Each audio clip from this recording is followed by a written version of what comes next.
I'm John McKee, editor of Messianic Apologetics, messianicapologetics.net. And I would like to welcome you to this episode of Messianic Insider, your theology and news roundup for September the 30th, 2025.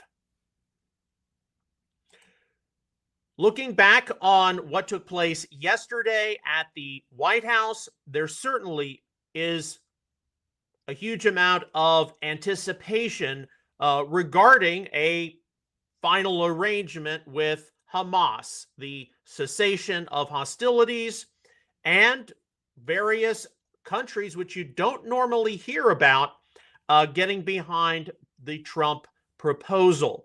But we'll be getting into that later in the news roundup. Today, in our theology roundup, I would like us to talk about the issue of 2 Corinthians 5:8. And this was something which I saw being referred to on a particular social media post by someone obviously in the Hebrew roots sphere of influence. But there were a few people I know who chimed in. And the person said that he was tired of hearing people talk about Charlie Kirk, 2 Corinthians 5:8, absent from the body, home with the Lord. Absolutely tired about hearing Charlie Kirk being in the presence of Jesus in heaven.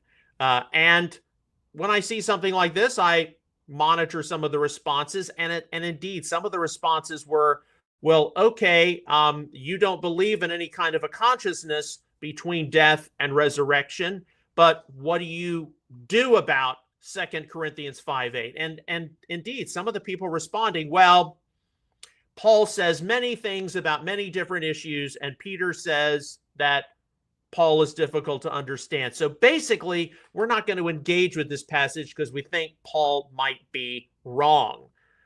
And of course, one of the things which is absolutely imperative about reconnecting to the Jewish roots of the New Testament is to understand the Pharisaical value system of the Apostle Paul, who absolutely affirmed the doctrine of resurrection, because the doctrine of resurrection is associated with the coming kingdom of God on earth.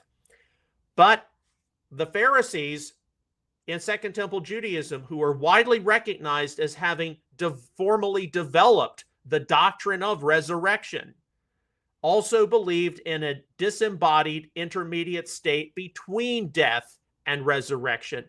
And in this conversation, that frequently does not get brought up. Far too many people have been led to believe, and I think it's improper, that a temporary disembodied afterlife in another dimension is somehow incompatible with a future resurrection. Actually, what it is an indication of is that human beings are quite different than the animals made in God's image. And in order for there to be an authentic resurrection, not a recreation of someone who had once lived on earth, that essential core human person of memory, of creativity, of experience,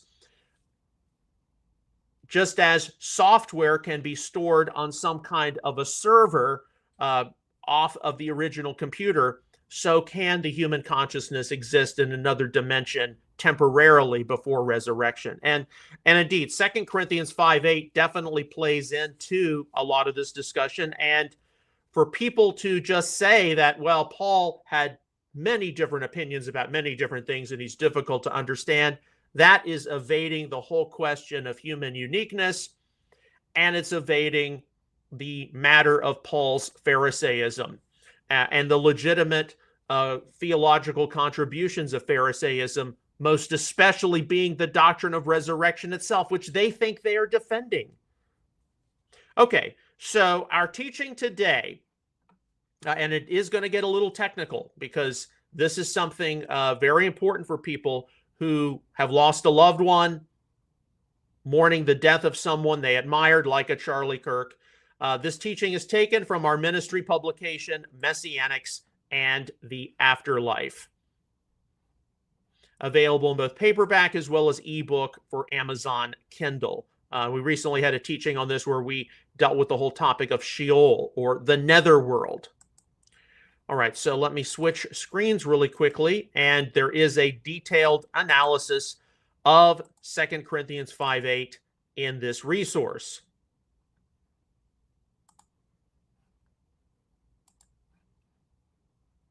All right, there we go. And this is in the question and answer section on death, afterlife, resurrection.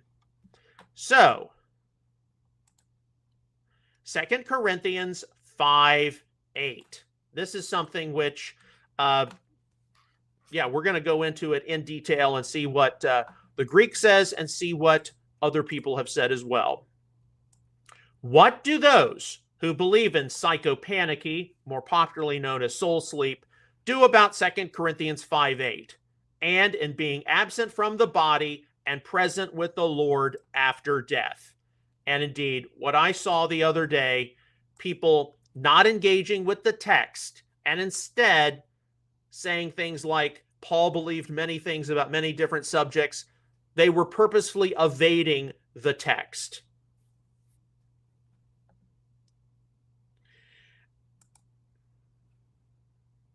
So let's get into this.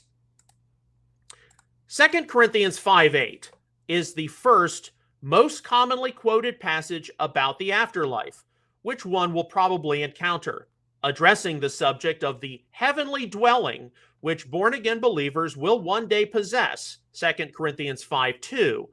The Apostle Paul discussed the more probable likelihood of how, rather than living long enough to be further clothed by it over one's mortal body, one is more likely to die. Death, aside from its many unknowns, is not something which believers are to fear. Paul expressed confidence in asserting that if death came to a believer before the second coming, we are confident and satisfied to be out of the body and at home with the Lord. 2 Corinthians 5:8, Holman Christian Standard Bible. As is witnessed, advocates of psychopannchy, or soul sleep, who think that when a person dies, he or she enters into a state of complete unconsciousness until the resurrection, have a very difficult time with this verse. Paul affirmed how not only can believers enter into a disembodied condition prior to the resurrection, but it is one where they will be found to be in the company of the Lord Yeshua in heaven.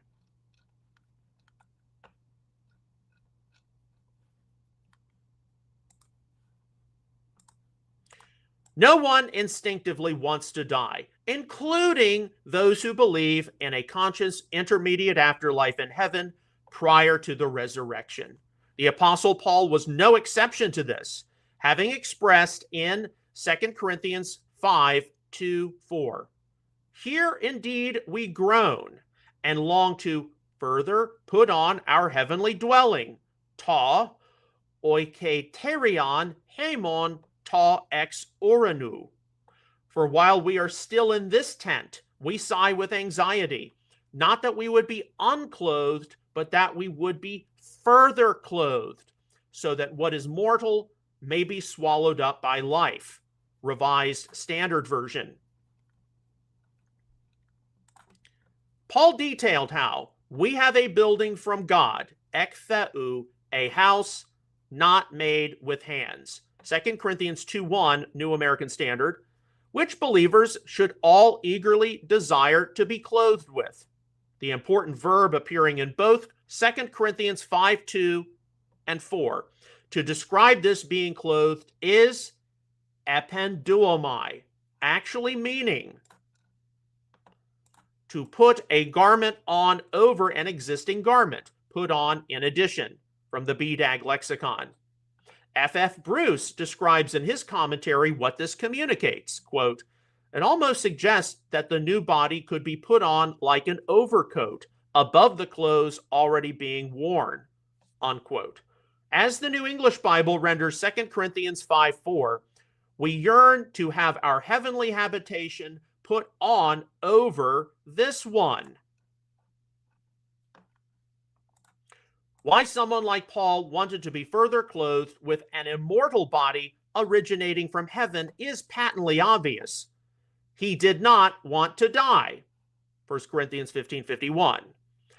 This was not only due to the pain and unpleasantness frequently caused by death, which for Paul personally would later have meant martyrdom, 2 Timothy 4:6a, but also because at the second coming of the Lord, when living believers are further clothed, the next major stage of salvation history will occur. When given the choice of death or seeing Yeshua return and one's mortal body be further clothed with immortality, the resurrection of the deceased righteous, and his kingdom reign fully coming to planet Earth, it is pretty obvious which option one should naturally choose.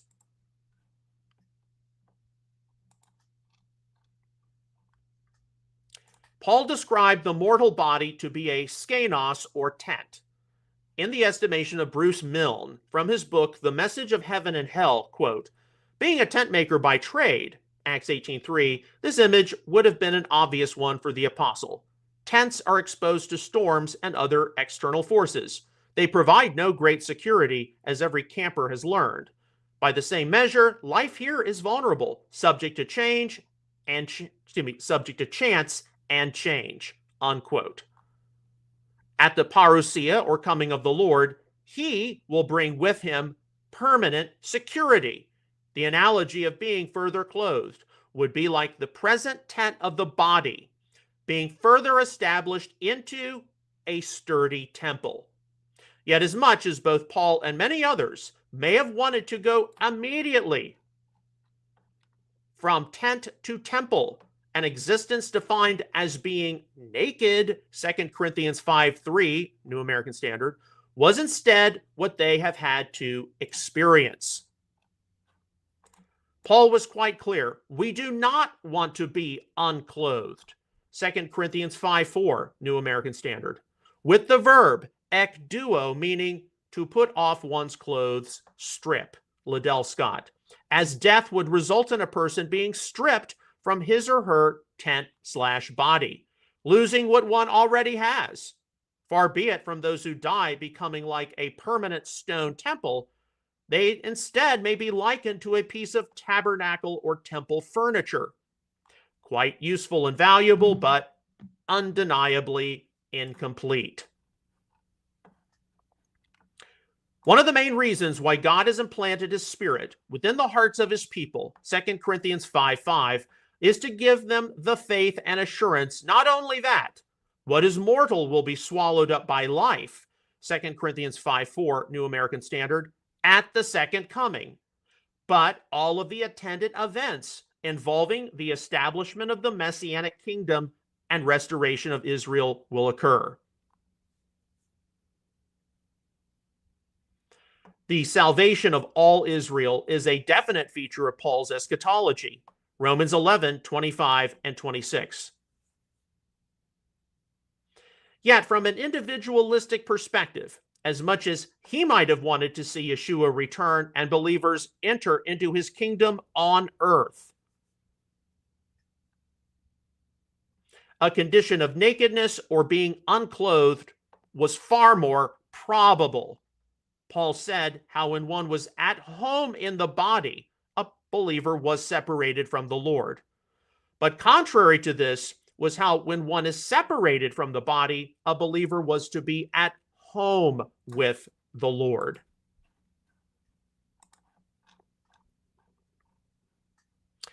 Therefore, being always of good courage, and knowing that while we are at home in the body, we are absent from the Lord, for we walk by faith, not by sight, we are of good courage, I say, and prefer rather to be absent from the body and to be at home with the Lord. 2 Corinthians 5:6-8, New American Standard. Two locations of existence are contrasted here. Number one, in de muntes en to somati, in home in the body, a literal translation. Number 2, ekdemesai ektu somatos, out of home, out of the body, a literal translation.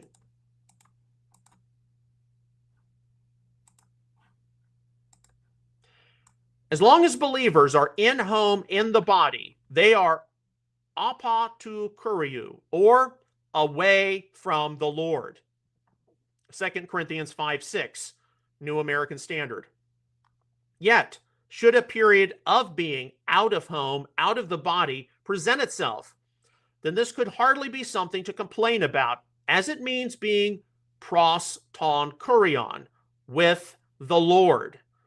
2 Corinthians 5:8, New American Standard.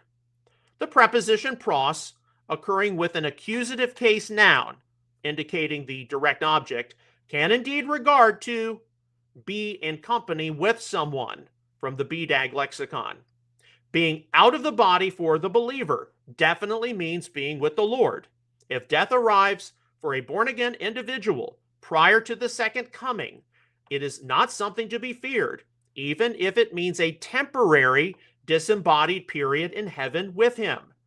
Reflecting on 2 Corinthians 5:8, John Wesley was entirely correct to conclude, quote, "This demonstrates that the happiness of the saints is not deferred until the resurrection," unquote. Most interpreters up until today rightly acknowledge that when Paul testified, "We are of good courage, I say, and prefer rather to be absent from the body and to be at home with the Lord," 2 Corinthians 5:8, New American Standard, that he was speaking of a temporary condition of disembodiment with Yeshua, the Messiah, in heaven prior to the resurrection.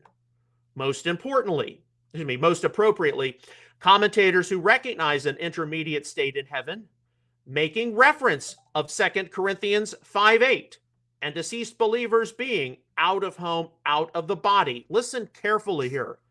Never lose sight of the eventual resurrection of the dead. Ralph P. Martin indicates in his commentary, quote, "The point here is that Paul sees nakedness as a state not to be feared, ultimately because it looks forward to a prospect of embodiment," unquote. With the whole of 2 Corinthians 5:1-10 in view, Ben Witherington III asserts in his commentary how for Paul, quote, "His point is that he longs to bypass the intermediate condition altogether and allow this mortality to be swallowed up by real life, life in the resurrection body. In short, he would rather live on earth till the resurrection," unquote. Still, with death most likely to intervene, being disembodied and present with the Messiah is something from which one can derive great joy and comfort. What does the psychopanicist do with 2 Corinthians 5:8, who thinks that when a born-again believer dies, he or she falls into complete unconsciousness until the resurrection? And this is where there was some very disturbing discussion I saw online this week. Does the psychopanicist really deny what Paul says in terms of the believer being out of home, out of the body, and in the company of the Lord Yeshua in heaven?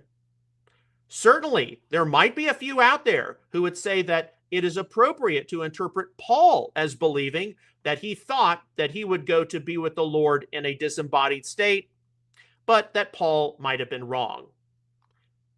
This would betray a liberal bias, though.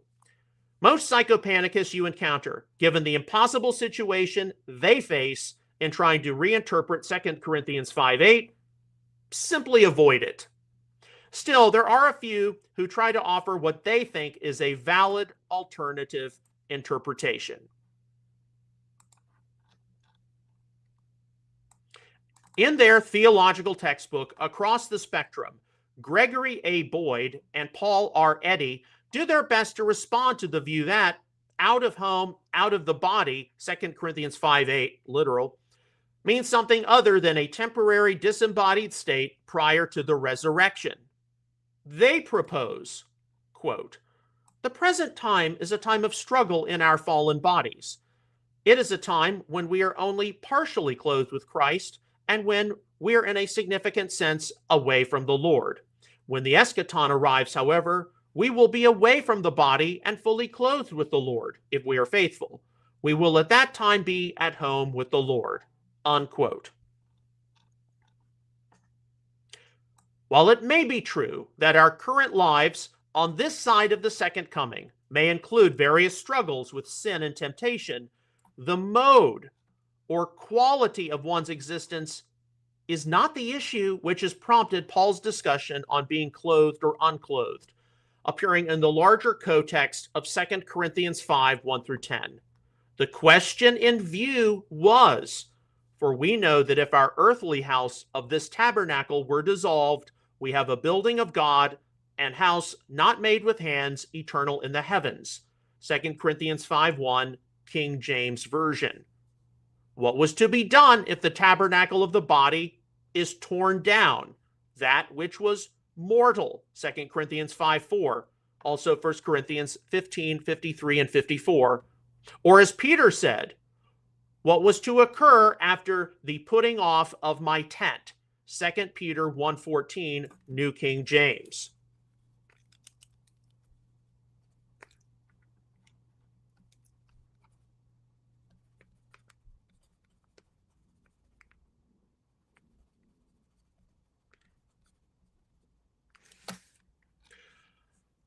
The issue of 2 Corinthians 5, 6 through 8 was locational.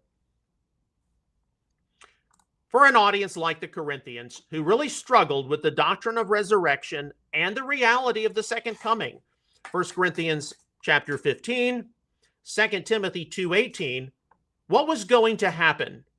If people die, they are by no means to think that this was the end of their bodies. From heaven, at the time of the second coming and resurrection, they will be given immortal bodies.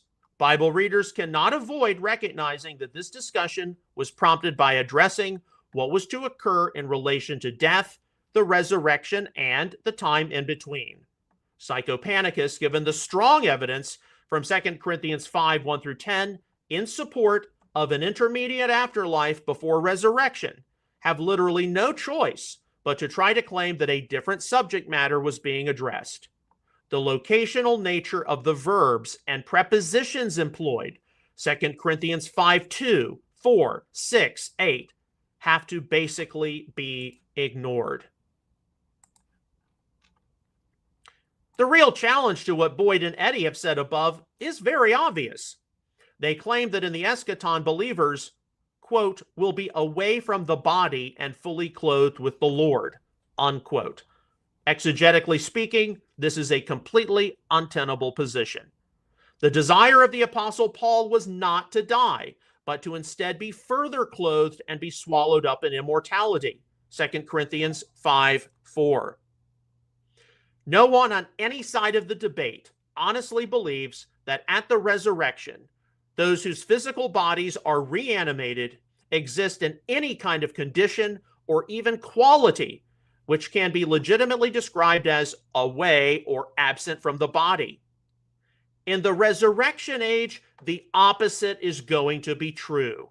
The righteous will have a fully and permanently embodied condition, as their salvation has been fully consummated with the redemption of their bodies. Romans 8:23. Psychopanncists themselves, especially and most correctly, argue that physical matter and the human body are good and not evil.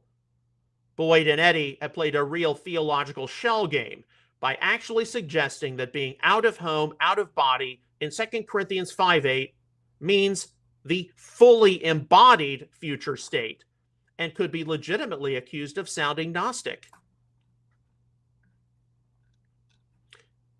The only real exegetical option before the psychopanncist is for them to propose that being out of the body is an unconscious period of being held in a bodiless state of suspended animation with the Lord in heaven prior to the resurrection. This might not do real justice to how being out of the body results in being present with the Lord, but it would not try to avoid how the subject of 2 Corinthians 5, 1 through 10 actually pertained to the state of the dead. Just like the Apostle Paul, we should, to a degree, not look forward to the thought of our earthly tabernacles or bodies being torn down, 2 Corinthians 5:1, and should instead desire to be further clothed as the Messiah returns from heaven, 2 Corinthians 5:2-4, never having died, 1 Corinthians 15:51. Reality being what it is, most of us are probably going to die before the second coming, and we will experience a season of being away from the body. Acknowledging how our current life at home in the body means that we are away from the Lord, 2 Corinthians 5:6, we should not at all find it displeasing that a temporary disembodied state means being with the Lord. 2 Corinthians 5:8, we serve and love in heaven. But as always, it is our responsibility to remember that going to be with the Lord in heaven is not the ultimate destination, because the resurrection and Messianic kingdom and earth and into eternity is where redeemed humanity is going. As Milne properly concludes in The Message of Heaven and Hell,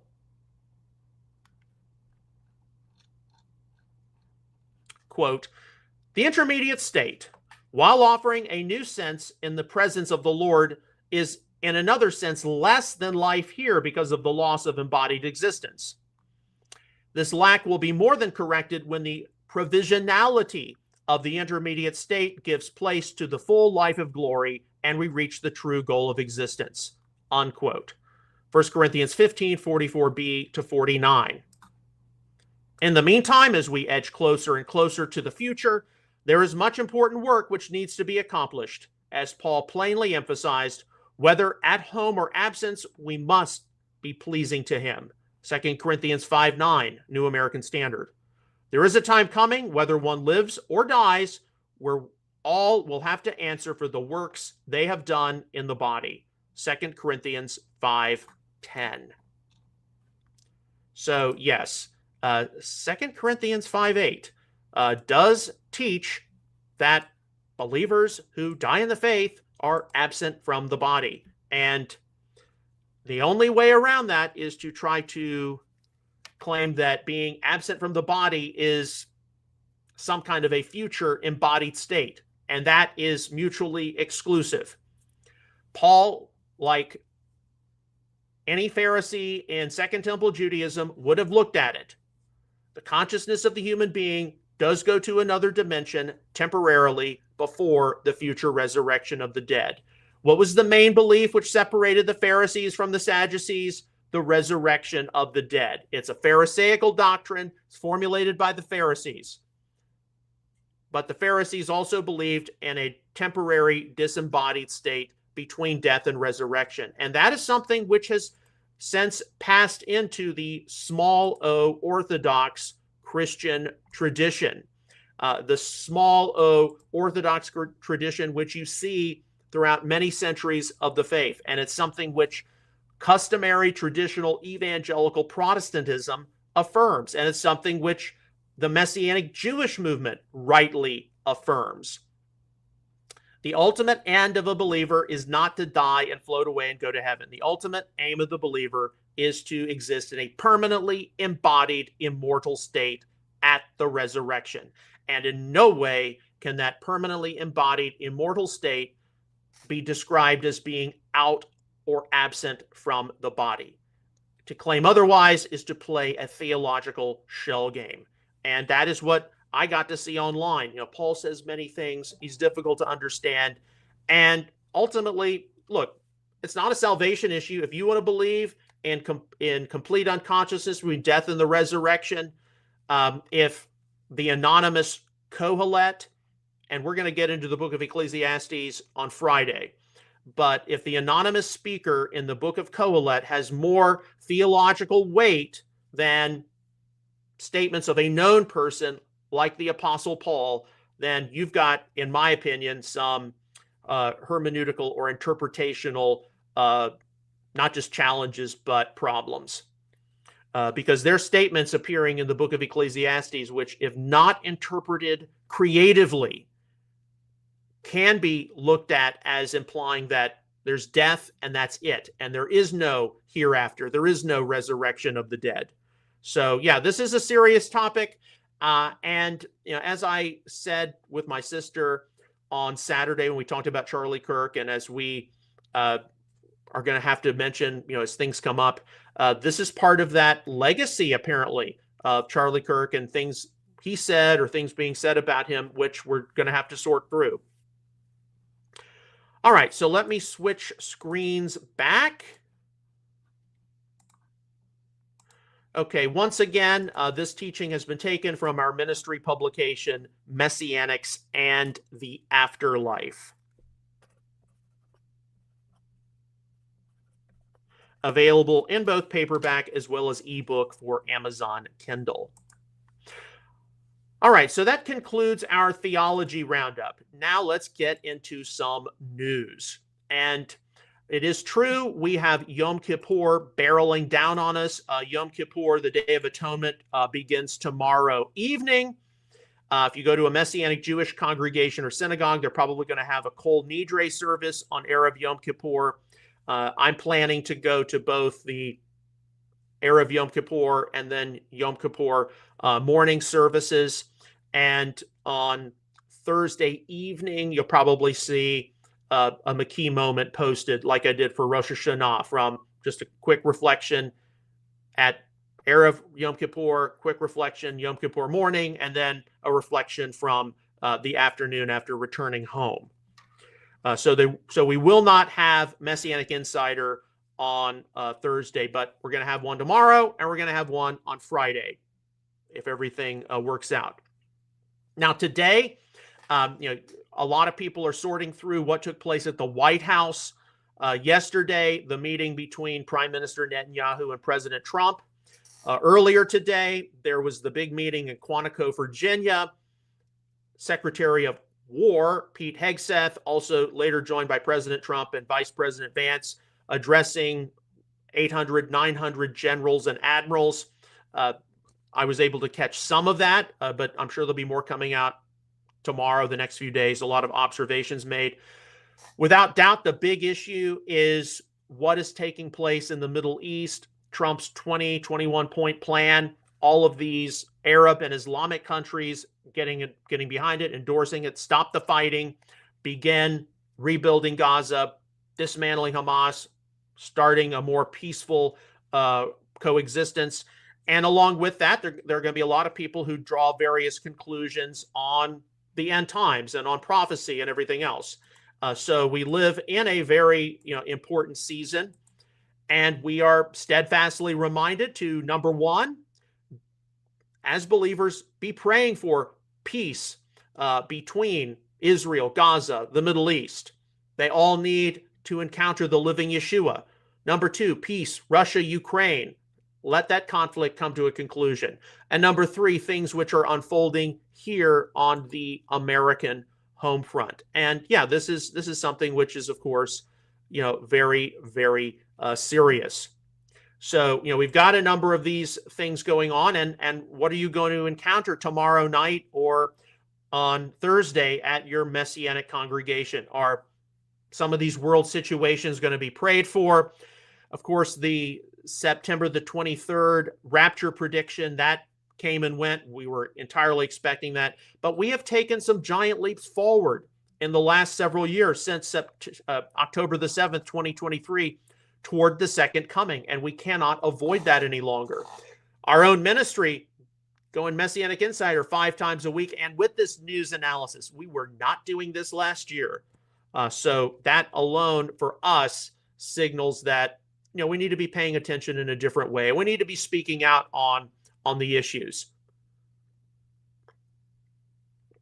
All right, so we're going to get into some of this news. Of course, we do the news roundup after the theology roundup because the news changes from day to day.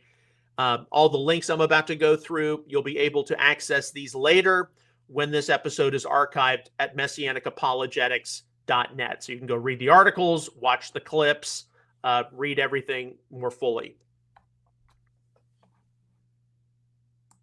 All right, our first news story. This is from Open Source Intel Defender yesterday. So this is something I encountered as soon as our episode was over yesterday. Qatar had previously told President Trump and other U.S. officials that they required an apology from Israel if they wished to resume mediated negotiations with Hamas. And of course, during the meeting that Netanyahu had with Trump at the Oval Office, Netanyahu got on the phone with the Qatari Prime Minister and issued an apology.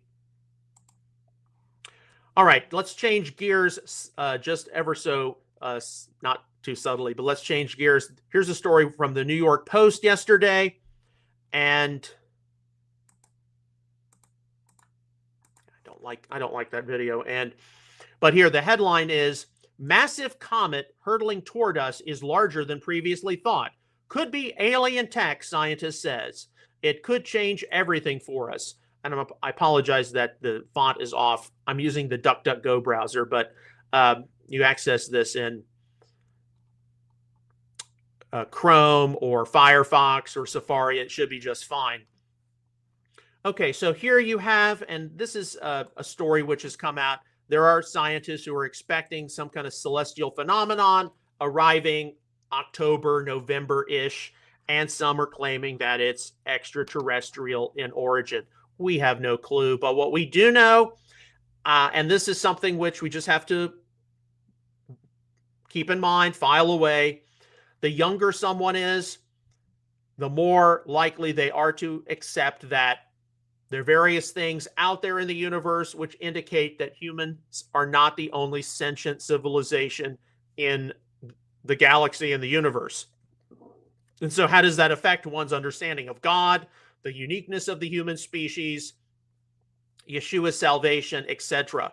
That's why a growing field in theology, astrotheology, exotheology has been meant to deal with this. And so we'll just have to wait and see. But we got to file that away. And sooner or later, you're likely to see our friends at either Charisma or End Time Headlines, among others, pick up on this. Okay, Fox News on X noticed this, and this is from yesterday morning. Holy revival. Elon Musk shares Erica Kirk's post calling on millions to return to church. Okay, we know that we're still going to be sorting through the legacy of Charlie Kirk. Elon Musk, whether you like him or not, he's not a believer. His lifestyle choices, not something I would encourage anyone to emulate. But at the very least, as someone who went to Charlie Kirk's funeral, heard the different testimonies, the different eulogies, and recognizing that a Western society which goes to church is far better than a Western society which does not, posted on X that, it's probably a good thing that a lot of people start returning to church. And the big question, and of course, this is an ongoing discussion. My sister Jane and I, on Saturday, we had the live stream about Charlie Kirk's legacy. How is this going to affect the Messianic movement? Or not? Or are we even paying attention to this? So that's something which we have to keep in mind. Okay, back to aliens. This is from Newsmax yesterday on Instagram. Representative Tim Burchett, UFOs could be hiding underwater. Representative Tim Burchett says he believes alien entities are living in deep water areas on Earth. So this is not the first time we've mentioned this and filed it away. So it's not just a matter of UFOs showing up in New Mexico or Nevada.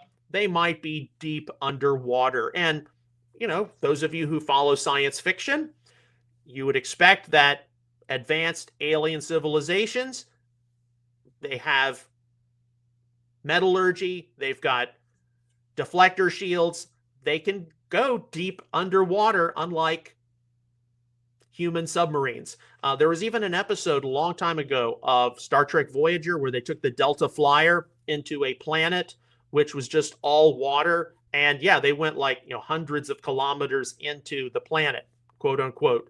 Yeah, because the technology was that far advanced. So, hey, we just file it away. And, but when you see people in the US government say these kinds of things, are they just making it up? Or is it just something to, okay, well, how does this, tie into possible return of the Nephilim, Genesis 6, that sort of thing? To the Middle East. This is from Visegrad 24. This is from yesterday afternoon, September the 29th. You can read this more fully later. Donald Trump and Tony Blair to have oversight and supervision over a Palestinian transitional technocratic committee, according to Trump's peace plan. This is going to be interesting because a lot of people in the Middle East, they don't like Tony Blair, just like they don't like George W. Bush because of the debacle of the Iraq War.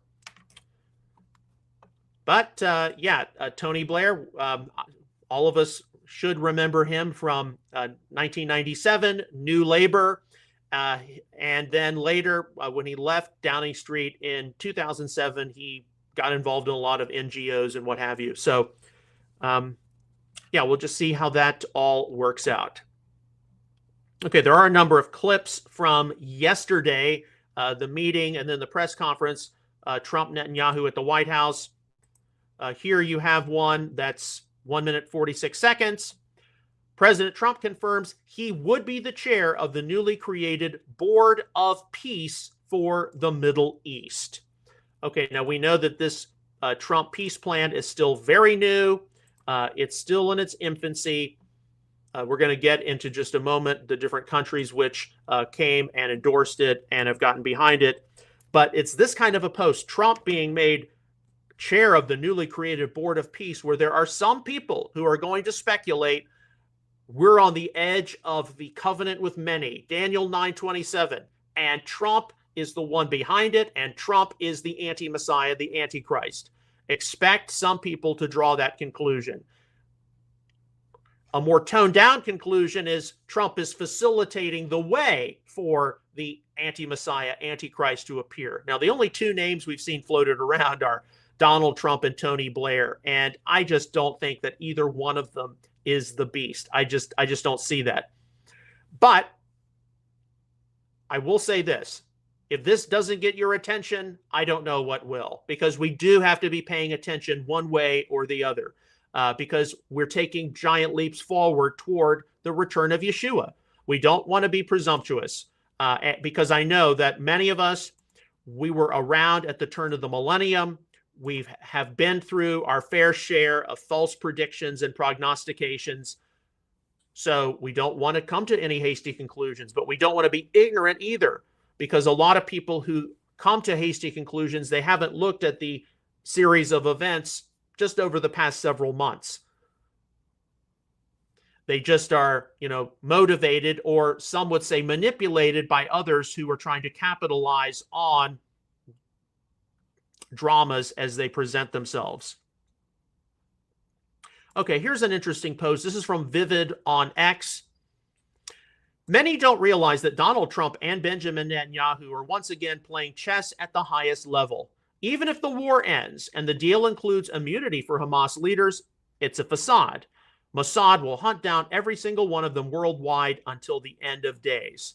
Okay, so there are a lot of different opinions about the Trump peace plan. Here's one of them. Draws the conclusion that Trump and Netanyahu are playing multidimensional chess. From Visegrad 24, yesterday, Trump's peace plan envisions the establishment of a temporary international stabilization force and its immediate deployment in Gaza. The ISF will train and provide support to vetted Palestinian police forces in Gaza and will consult with Jordan and Egypt, who have extensive experience in this field. This force will be the long-term internal security situation. The ISF, will work with Israel and Egypt to help secure border areas along with newly trained Palestinian police forces.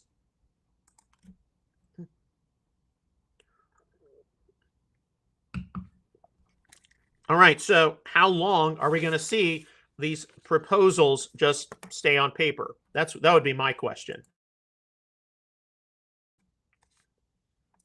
Okay, some of you all have doubtlessly seen this in various forms. It won't be the only time we pick up on this, but this is from the news conference yesterday. There's a 34-second clip breaking. Trump has given Hamas 72 hours to release the hostages in Gaza. So by now, we're waiting for 48 hours or so. This proposal calls for the release of all remaining hostages immediately, but in no case more than 72 hours. Of course, this is the Middle East, so deadlines can be extended, but they are talking tough, and they're talking no more BS.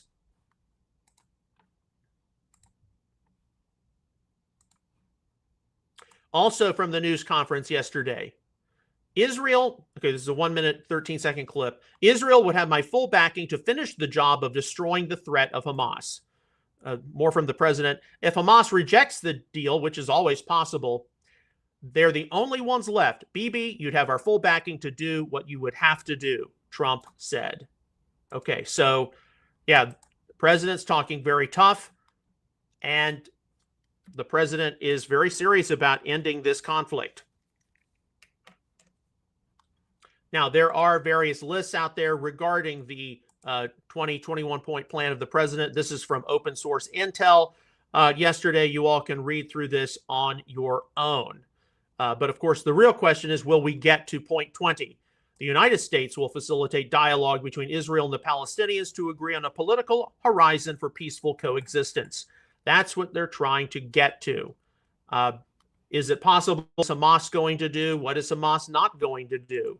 Are they going to try to stretch this out and delay? The same questions have been asked about the Israelis. Do they see this as, like the best deal Hamas is ever going to get, and they're just going to waste it? I mean, these are the factors which I know a lot of us are sorting through right now. From Vivid on X, Benjamin Netanyahu threatens Hamas. And there's a 24-second clip. If Hamas rejects President Trump's plan, Israel will finish the job. It can be done the easy way or the hard way.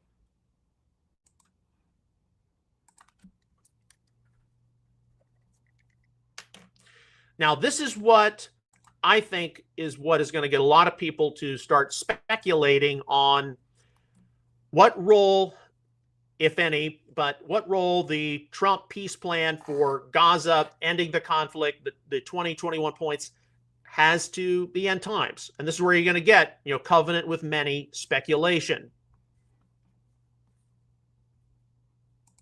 So here we have, and there is a 2 minute, 21-second clip breaking. President Trump just listed off the countries in the Middle East that have agreed to Trump's principles for peace. Huge. I mean, these are the people, these are the countries which have actually been getting behind what Trump has proposed for ending the conflict in Gaza. Saudi Arabia, Jordan, Turkey, Indonesia, Pakistan, Egypt. All that Hamas needs to do now is accept the principles for peace. I mean, when you see countries like Turkey, Indonesia, and Pakistan, I mean, Saudi Arabia, Jordan, Egypt, okay, that was expected. That's how big this is. And of course, you just had the president of Turkey visit Trump at the Oval Office. The prime minister of Pakistan just visit Trump at the Oval Office. You saw the president of Indonesia at the UN General Assembly stress a two-state solution and a security for Israel. I mean, this is not something we've ever really seen before. And of course, countries like Pakistan, they're Islamic, but they're not Arab. And Indonesia, that's an Asian country. So, Hamas is being boxed in. What are you going to do, Hamas? I mean, we've got huge players in the Arab and Islamic world behind this. And if you reject this, why? I mean, that's what I know politically Trump and Netanyahu are trying to achieve here. Okay, back to this is from Newsmax yesterday. NASA planning village on the moon. The U.S. plans to build a village that can support sustained human life on the moon within the next decade, acting NASA Administrator Sean Duffy announced Monday. All right, now, as far as human civilization goes, if the Lord tarries, within the next 20 years, expect there to be a permanent human presence on the moon and later on Mars. And from that, different questions about humanity's place in the galaxy, in the cosmos, the periodic table. Are we going to see more elements added to the periodic table? What do we do when we discover various microbes, possible microbes? Are we going to discover different kinds of fossils? I mean, these are going to be things which do come up, and various people who adhere to Genesis 6, fallen angels, human females, the Nephilim, they might tie some of this into that.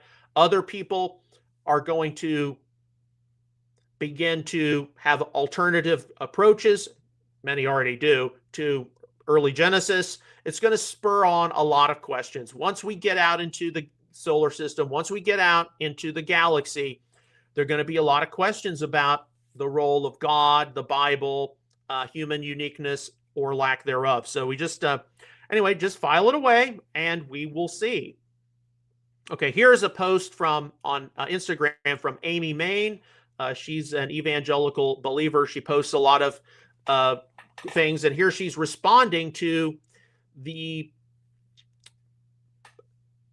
Starmer government in the United Kingdom proposal of a digital ID for British citizens.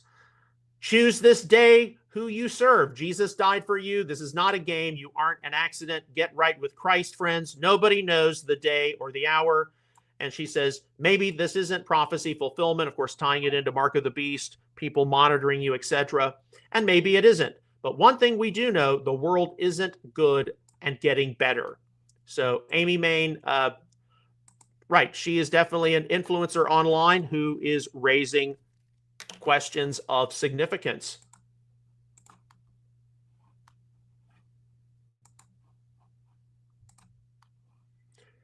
Okay, from Open Source Intel Defender, and here is the official statement.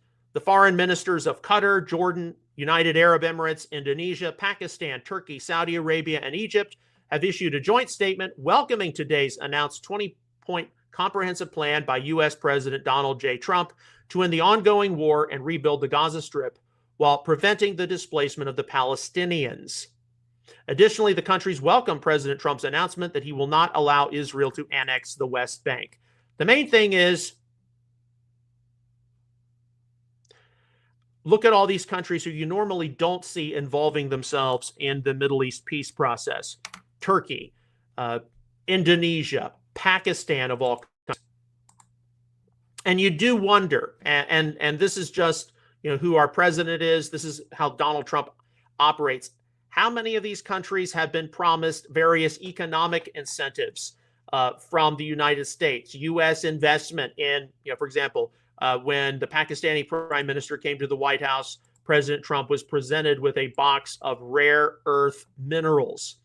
There's a lot of money to be made in the U.S. and some of these countries. So we cannot discount the fact that there is an economic element involved with this.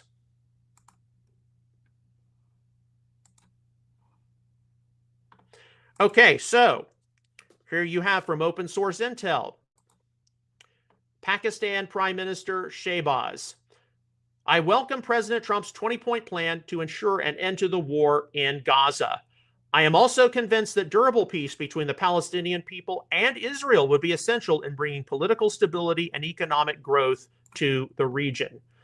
Yeah, I mean, I see this, and of course, earlier last week or so, we were still talking about the mutual defense treaty signed between Saudi Arabia and Pakistan. Of course, Pakistan is a nuclear power, but Pakistan is also relatively bankrupt. Pakistan has to have infusions of cash periodically into its economy, which Saudi Arabia's got plenty of. But Saudi Arabia just can't keep, floating the bill for the Pakistanis indefinitely. So how much of Pakistan now getting involved in the Middle East peace process, and they're not Arab. is tied into economic factors. Okay, so there's been a lot of discussion about the death of Charlie Kirk and Charlie Kirk's positions on Israel. Finally, this has been released September the 29th, yesterday afternoon.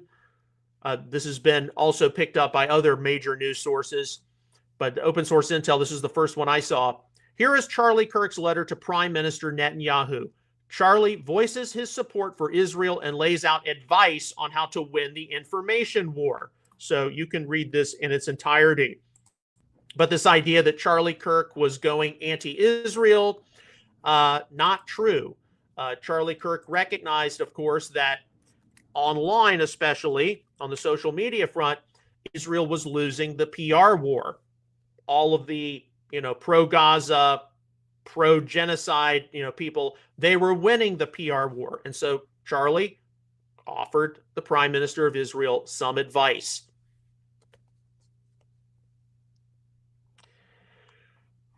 Okay, so here is an opinion from open source intel.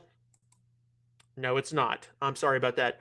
We're going to have to just go on. Maybe it's no. Okay. Let me find this just a moment. Yes, there's so many links I have to open up before our episode that, some things fall through the cracks.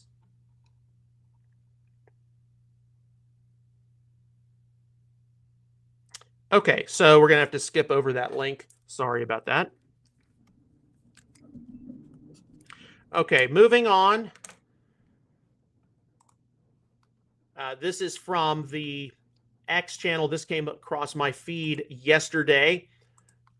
The X channel General Patton's Ghost reposting Netanyahu at the press conference yesterday. The Bible says those who bless Israel will be blessed and those who curse Israel will be cursed. So note this. Of course, that's Genesis 12:2, which is the main soundbite everybody wants to support Israel puts out. And I'm not saying you can't use Genesis 12:2 to support Israel, but you got to have a lot more biblical evidence, a lot more comprehensive biblical proof behind you. But here, this channel says, listen up, Christians. Satan himself is telling you how to read the Bible. Okay, and obviously, this is tied into someone who believes in replacement theology, supersessionism, the church is the new Israel. We do see how Genesis 12:2 is used elsewhere in the New Testament, in Galatians, and the seed who is Christ, right? And unfortunately, today's Messianic community, at least the people I have encountered and interacted with, they're not paying attention to this kind of stuff. It's like they're pulling back into their shell as they hear some of this, rather than, okay, what are people saying about Genesis 12:2? And what are some of the other Bible passages involving support for Israel and the Jewish people we need to be bringing out? Passages in Romans, passages in 2 Corinthians, like 2 Corinthians 8, probably one of the most important ones. These are the things which we're going to have to start really bringing into the forefront as Messianic people, because bless those who bless you, curse those who curse you has become stale. And then you see people who say, Satan's telling you how to read the Bible. Now, that's crap, but it gets a lot of people going. And then when Kirk Cameron did what he did about claiming that, well, bless those who bless you, the seed of Abraham, that's the church. You see how that quickly is a prompt to, let's have a better case for support for Israel, please. All right. Our next story, and this involves what's happening or happened by now today at Quantico, Virginia. Open source intel Defender Marine Corps Base. Quantico will be closed to all non-essential personnel on Tuesday between 0400 to 1200, and the National Museum of the Marine Corps will be closed until at least 1200, as President Donald J. Trump and Secretary of Defense Pete Hegseth are expected to address an unprecedented last-minute gathering of roughly 900 flag officers, one-star admirals, generals, and higher throughout the United States Armed Forces. Okay, so there's a lot of questions about why are all these flag officers, all these generals and admirals going to be in Quantico? And, we picked up a number of clips from the Secretary of War or Defense, addressing these officers, and then later the president and also Vice President Vance appeared as well. And of course, the spectrum ranges anywhere from a number of these officers are going to be terminated because they have been promoting critical race theory or wokeism, all the way to they're going to be briefed on upcoming conflict, a World War III level conflict with Russia as the Russia-Ukraine war expands. I mean, that's the spectrum of opinion. But mostly what we've seen from the quotes, from the excerpt so far, it's to emphasize, look, we've got to return as the United States military to a war readiness footing. Our personnel need to be of the fittest physical caliber, and no more of this woke, no more of this critical race shit. I mean, that is basically what you have heard straight from the Secretary of War's mouth. So yeah, of course, when you have a gathering of this many military personnel and flag officers, you know there's going to be other things which they're going to be briefed on. There are going to be other conversations taking place which the general public will not be privy to. That's why there's so much speculation. Okay, we're going to switch gears just very brief for a moment. This is a clip, 4 minutes, 19 seconds from Dinesh D'Souza. Hopefully you've seen this by now. Is there an America First case for supporting Israel? I argue the answer is yes. That's from Dinesh D'Souza. Now, yesterday, we did note that he had recently interviewed, as a part of this, I believe, Jonathan Cahn. Now, whether you like Jonathan Cahn or not, and I'm a Jonathan Cahn skeptic, he is the world's most well-known Messianic Jew. And Jonathan Cahn, if you're in the Messianic sphere of influence, he affects you in some way or another. And I'm not saying that you have to agree with everything he puts out, because I certainly don't. But he is a spokesperson for the Messianic community in the wider world of ideas. All right, so here is an interesting one from Open Source Intel Updates. And this is from late last night, September the 29th. Pakistan is considering recognizing Israel soon. According to sources, Pakistani Prime Minister Shehbaz Sharif and Field Marshal Asim Munir have agreed with U.S. President Trump to join the Abraham Accords. Okay, now this, just like Saudi Arabia possibly recognizing Israel, this would be huge. This would be monumental. And in fact, it would probably help with Pakistan's ongoing problems with India, because India is a strong partner with Israel, precisely because of Islamic terror and all these other things. So, of course, this might just be rumor and speculation, but all of a sudden we're hearing about Pakistan, talking about Israel, talking about Gaza. It's like, what's the deal here? So, yeah, we are living in an interesting time, which requires us to be paying attention. Okay, here's a story which I hope you all pay attention to more here on the American home front. From the Epic Times, NASA to send first manned flight to the moon in 50 years. The Orion spacecraft assigned to the National Aeronautics and Space Administration's Artemis II mission has finally been given a name. They call her Integrity. So she will carry NASA astronauts Reed Wiseman, Victor Glover, and Christina Koch, as well as Canadian astronaut Jeremy Hansen, on the first manned flight around the moon in more than 50 years. So if you see this, they're basically, and this is slated for February, I think. It's basically, we're going to see the Artemis spacecraft. It's going to be launching from Earth, and it's going to make a trip around the moon. Similar to, I guess, the Apollo 8 mission, which, of course, was Frank Borman, Jim Lovell. I forget who the other one was, but Jim Lovell, of course, recently passed away. And that was the famous one. It was during Christmas of 1968, and they read from the Bible. They read from Genesis 1. Wouldn't be able to get away with that now. But it appears that there's going to be a repeat of, the first thing they want to do is to orbit the moon again and then come back safely to the Earth. And that will then lead to, okay, when are you going to land on the moon again? But no, I don't think this is all made up. I do have questions about why we haven't been back to the moon since the 1970s, why we haven't done it in 50 years, but I do believe we've been to the moon. I'm not one of those flat Earth people. You all know that. All right, from Open Source Intel Defender.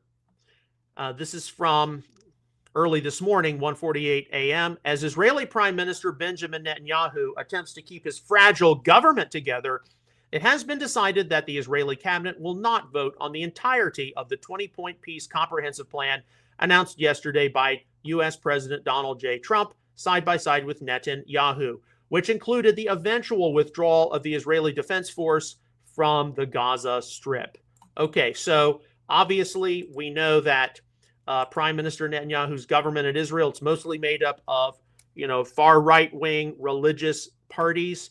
What do they think about this peace plan? Netanyahu is the longest serving prime minister in Israel's history, but there is no guarantee, nor is there a requirement that he is going to remain in office indefinitely. In fact, he won't. Eventually, there will be no more Bibi Netanyahu as Israeli prime minister. He's on his third tenure as prime minister. And right, if one of the religious parties decides, we don't like this, and his government collapses and they have to have some kind of an election, what's that going to do to, or some kind of new government which comes in with new coalition partners? Yeah, we just have to wait and see. But it's important to note that, because nothing with this, with as many different players involved, even with all these Arab and Islamic countries coming and endorsing the plan, expect delays, expect things to not go off without a hitch.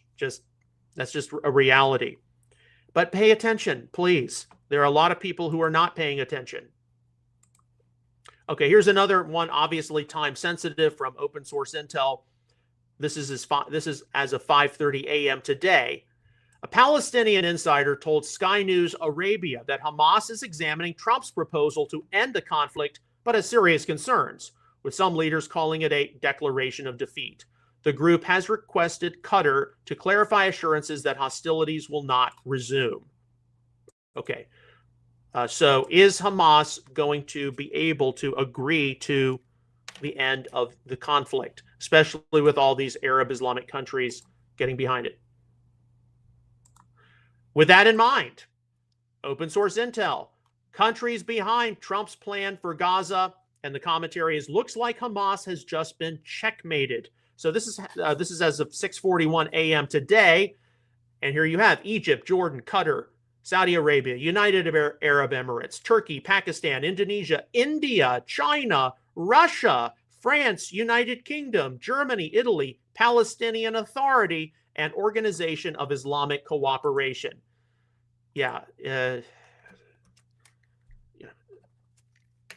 Biblical worldviews aside, Hamas, you have no other choice.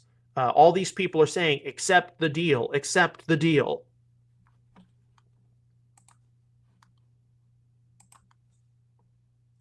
All right, so here's another one responding to the Genesis 12:2, and it's from the channel on X. This came up on my feed this morning, Dissident West.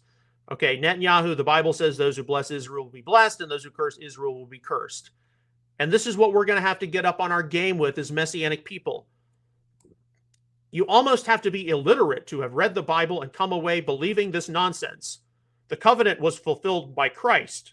The Israel it's referring to is not a nation that was created by central bankers less than 100 years ago. This shouldn't need to be said, but here we are. Okay, so if you in your local Messianic congregation or synagogue, if the only verse you turn to for why should Christians support Israel is Genesis 12:2, you better start pulling out additional passages. You better start pulling out additional things. Romans 9, 10, and 11, 2 Corinthians 5 would be, 2 Corinthians 8 would be a great place to start. But how many of the realities of those passages do we ourselves, it makes us feel uncomfortable, or I don't know what to do about this, I don't know what to do about that. Well, the alternative of not engaging is seeing inflammatory posts like that. That is the alternative. Okay, we got 6 more stories to go through. I'll try to make it. Okay, this is from this morning, September the 30th. Secretary of War Pete Hegseth addressed top generals at Quantico. Prepare for war, not because we want war, because we want peace. Okay, so that was one of the main emphases of the meeting at Quantico. Okay, so another one involving what took place at Quantico, and there's a video clip associated with this from Visegrad 24, Pete Hegseth on the positioning of the U.S. Department of War. So listen very carefully. This is, I think, the main thing it was about, at least for the public to acknowledge. No more identity months, DEI offices, dudes in dresses. No more climate change worship. No more division, distraction, or gender delusions. No more debris. As I've said before and will say again, we are done with that shit. That is what Pete Hegseth is telling the generals and the admirals. So wants to see the U.S.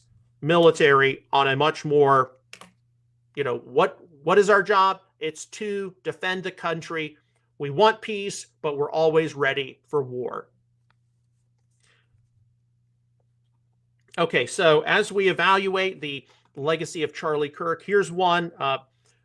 Here's a clip, 1 minute, 34 seconds. Pastor Mark Driscoll. He is a very divisive figure. There are a lot of people who love Mark Driscoll. There are other people who can't stand Mark Driscoll, like me. But here, Mark Driscoll says, he appears on the Charlie Kirk Show and tells executive producer Andrew Colvett that he felt the Holy Spirit tell him to thank on Jesus' behalf for enabling the gospel to be preached in the largest platform in the history of the world at Kirk's funeral. Okay, so look, there's no doubting the fact that Charlie Kirk's death is a JFK, MLK level event for millennials and most especially Generation Z. I haven't hidden that, but we have to guard against Kirkolatry. Charlie Kirk, we shouldn't be associating, we should not be associating him with the death of the martyr Stephen. We should not be associating him as the 13th apostle. We should not be associating him, with, he has had more of an impact for the good news only, next to Jesus himself. That borders on Kirkolatry. There's no doubting the fact that Charlie Kirk, what he did, especially with free speech, use it or lose it, that's going to have an impact. But we need to be reserved and tactful with the conclusions drawn about him, especially when it comes from someone like Mark Driscoll, who's just, I'm not going to get in there. Okay. Visegrad 24, back to what took place at Quantico, 21-second clip. Hegseth said, FAFO, and promised to crush all of America's enemies. Should our enemies choose to foolishly challenge us, they will be crushed by the violence, precision, and ferocity of the War Department. In other words, to our enemies, FAFO, an abbreviation for frack around and find out.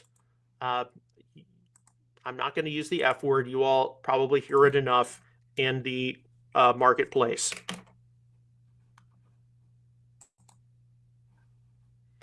Okay, 2 more stories. Okay, so I thought this was interesting. This came across my social media feed today on X. Was the Bible trying to tell us something? And here you have the 4 horsemen of the apocalypse, and draws the conclusion, flags from Islamic countries. And here's some of the major Islamic countries. And of course, they all have white, red, black, and green or ashen. The conclusion, which is intended to be drawn, is that there's some element of the Islamic world and the early chapters of the book of Revelation. And that has, of course, been something popularized by various prophecy teachers since the Iraq war, basically. Whether it's accurate or not, I don't know. But you do need to pay attention to the Islamic world. there are some significant changes taking place from what occurred yesterday at the White House and what's going to be manifesting in the coming days and weeks. And don't forget, we're in the middle of the 10 days of awe, Rosh Hashanah, Yom Kippur. Yom Kippur begins tomorrow evening. So this is a time we need to be paying attention. And your Messianic congregational leader, rabbi, pastor, whomever, does need to at least make, a 2-minute mention of, hey, there's a lot of things going on in the Middle East and Israel. We need to pray. And if they don't do it, if nobody mentions it at your Yom Kippur commemoration, go up to your leader and express how disappointed you are. I'm not asking you to give a long teaching on prophecy, but you could have at least mentioned that we need to be paying attention to the Middle East and we need to pray. And with that in mind, our final story, and we'll close with this today.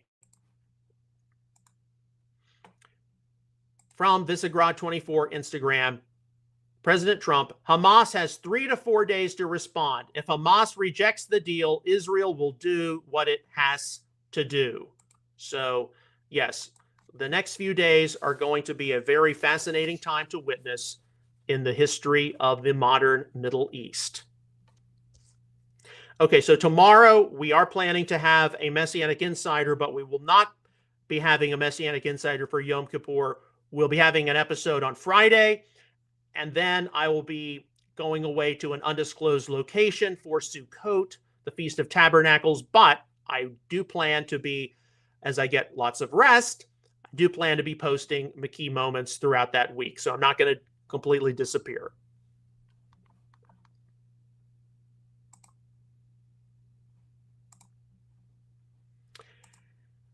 As always, on behalf of Outreach Israel Ministries and Messianic Apologetics, I would like to sincerely thank you for your ongoing prayers, encouragement, and support for all of our ministry efforts. If you have not, please do visit our website, messianicapologetics.net. There you can find a wide number of free articles, frequently asked questions entries, back issues of Outreach Israel News, back episodes of Messianic Insider, McKee Moment Shorts, and you can look at some of our activities and adventures from over the years. We'll see you again tomorrow with another episode of Messianic Insider. Until then, may God bless you, shalom, and take care.